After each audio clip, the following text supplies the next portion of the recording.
Perkenalkan, kami dari kelompok 6 akan membuat film pendek tentang aktivitas ekonomi masyarakat.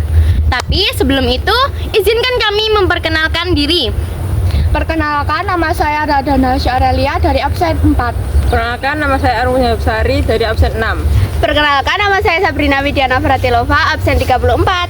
Perkenalkan, nama saya Ivana Bunga Zahrani, absen 18. Perkenalkan, nama saya Laili Maulidatu Robiah dari nomor absen 20. Perkenalkan, saya Fitriana, absen 14.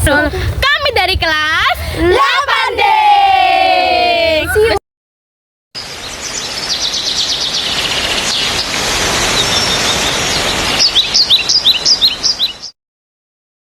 besok dari kerja kelompok mana? Bisa dekat rumah aja gimana? Boleh deh, jam lain gimana? Setuju. Wah, tanah di sini subur banget ya. Iya nih, kebanyakan masyarakat di sini perekonomiannya pertanian gak sih? Iya, karena tanah di sini sangat subur sehingga bisa untuk tanam. Kalau pertanian itu karbohidrat rendah atau dataran tinggi? Dataran rendah nggak sih? Emangnya apa sih yang disebut dengan dataran rendah dan dataran tinggi? Dataran tinggi itu adalah daerah datar yang memiliki ketinggian 400 meter di atas permukaan laut. Sedangkan dataran rendah adalah suatu daerah yang memiliki ketinggian 0 hingga 200 meter di atas permukaan laut dan memiliki karakteristik berupa tingkat kesuburan yang tinggi karena tanah hasil endapan. Oh gitu. Dataran rendah dan dataran tinggi itu termasuk permukaan bumi nggak sih? Iya, bentuk muka bumi tidak hanya itu, ada pegunungan, bukit, gunung, dan itu juga termasuk bentuk muka bumi yang masih mengalami berangsuran bulan selama masih ada pergerakan dan dipengaruhi oleh dua tenaga. Dua tenaga itu apa aja sih? Ada dua tenaga, yaitu tenaga eksogen dan tenaga eksogen. Tenaga eksogen adalah tenaga yang ada di dalam bumi, sedangkan tenaga eksogen yang ada di luar bumi. Bosan nih, jalan-jalan dulu yuk. Ayo.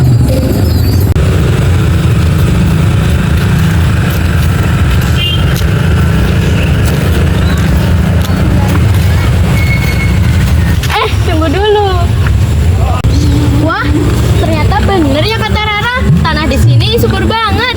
Iya nih, tanamannya juga bagus banget. Kira-kira tanamannya bisa dibuat apa aja ya? Ada banyak, salah satunya padi yang diolah menjadi beras untuk bahan baku pembuatan makanan.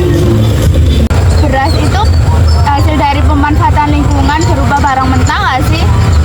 Iya, benar banget. Ya, hanya berupa barang mentah atau pemanfaatan lingkungan bisa berupa barang setengah jadi dan barang jadi loh. Barang setengah jadi dan barang jadi itu apa sih? Maksudnya adalah barang jadi adalah barang yang sudah melalui proses pengolahan namun belum siap dikonsumsi oleh konsumen. Sedangkan barang jadi adalah barang yang sudah melalui proses pengolahan dan siap dikonsumsi. Memanfaatkan lingkungan juga nggak boleh berlebihan. Ada beberapa hal yang harus dilakukan. Apa aja sih yang harus dilakukan? Yang pertama, menerapkan proses pembangunan berkelanjutan untuk regenerasi mendatang. Dua, mengambil segala bentuk potensi alam untuk regenerasi mendatang. Tiga, mendahulukan kebutuhan saat ini dengan pemikiran secara bijak. Oh begitu ya? Udah yuk pulang, udah sore nih. Iya nih, aku juga udah capek. Lanjut besok aja. Ya, ayo.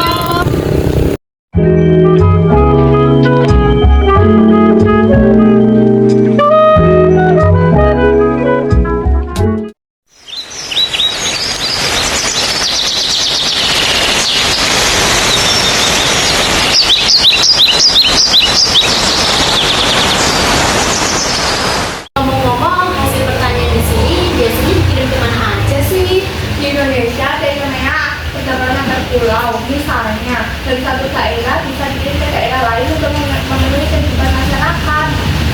Begitu juga hasil pertanian yang ada di sini.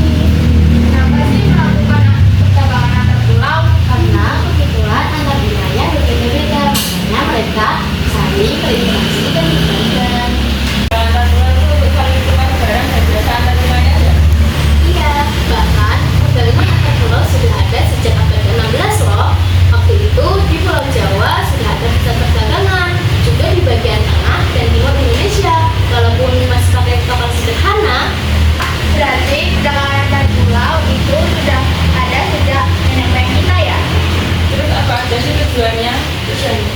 utamanya ada juga yang pertama untuk memperoleh keuntungan dari selisih harga jual dan harga beli. Yang kedua yaitu untuk memperluas jangkauan pasar dari. Contohnya gimana sih? Kurang paham.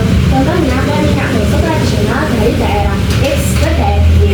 Jadi bukan cuma orang daerah X saja yang pakai, tetapi juga daerah Y. Lama-lama produknya akan makin dikenal dan banyak dipakai di berbagai daerah. Dengan begitu, perekonomian antar wilayah akan makin berkembang. Berarti usaha antar pulau bukan cuma soal jual beli, tapi juga kerjasama antar daerah ya? Betul banget, karena saling berdaga, daerah semua saling memiliki tujuan dan semuanya ikut maju. Wah, ternyata dari sawah sampai laut semuanya punya hubungan ya. Dari pertanian sampai perdagangan antar pulau, semuanya penting bagi masyarakat Indonesia. Iya, Indonesia kaya banget dari alamnya sampai hasil buminya.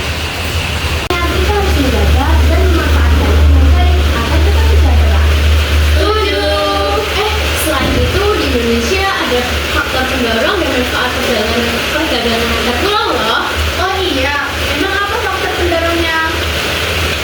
Perbedaan faktor yang dimiliki antara daerah satu ke daerah lain, seperti adanya dorongan dari perdagangan antar pulau. Lalu bagaimana dengan perbedaan kinerja antar daerah? Adanya tingkat harga antar daerah juga dapat mendorong terciptanya perdagangan antar daerah tersebut loh. Oh iya, terus bagaimana dengan pemanfaatan perdagangan antar pulau?